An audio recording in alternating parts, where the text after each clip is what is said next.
Well, hello and thanks for joining me. So today we're talking about a 1974 Strat. But this isn't just any old 74 Strat, this is my birth year guitar. So what's so important about a birth year guitar? Well, it's one of those things, isn't it? When we're kids, we lust after toys and games and cars and all sorts of stuff. And when we get older, it's only then we're able to afford maybe things we wanted as a kid. And also we look back with rose-tinted goggles, don't we, about when we're younger and things that we associate with the time.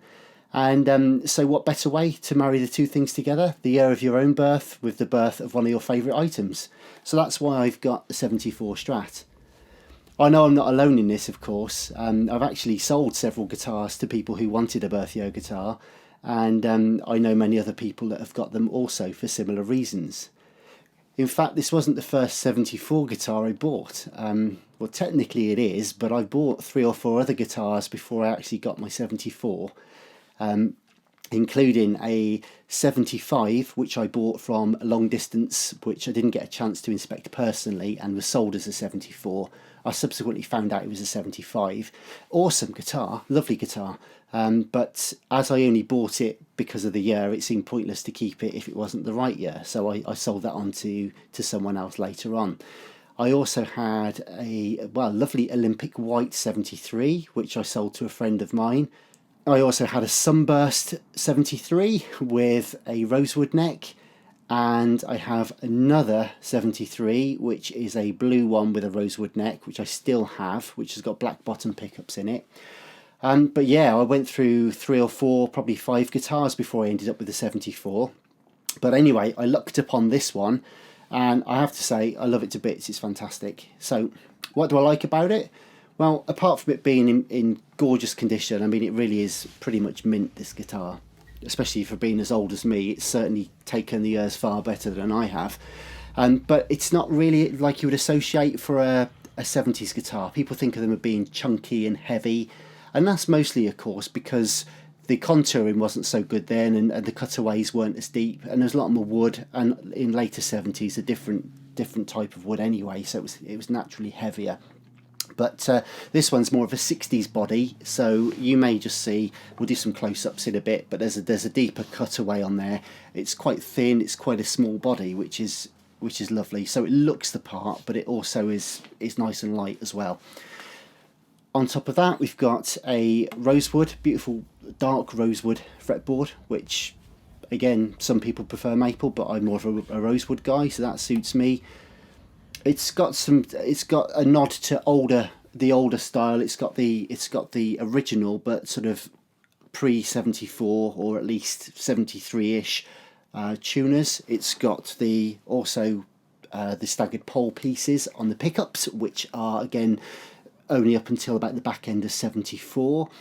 So if you look at the date codes for this particular guitar, the neck's dated 73, the pots are dated 73. But the pickups are dated 74, and therefore assembly must have been then. So it's an all original guitar. It even comes with the tremolo arm and the ashtray as well, although that I never fit that, to be honest. The only non-original part of the guitar is the 5-way switch. Now, if I didn't know any better, I'd suggest it was actually original. The wiring is perfect on there. The solder joints look exactly like, and the patina is exactly the same as the rest on the board, so it must have been done very early doors as soon as it became an option, because it really looks like it had always been there. But personally I prefer the 5-way anyway, because I do use positions 2 and 4 quite a lot, so that suits me just fine. So without further ado, we'll plug the guitar in and see how it sounds. But don't forget to let me know if you've got a birth year guitar, and let me know the story behind yours. I'd be fascinated to hear it. So let's plug her in and see how she sounds.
Thanks very much for watching, and I hope you enjoyed the video.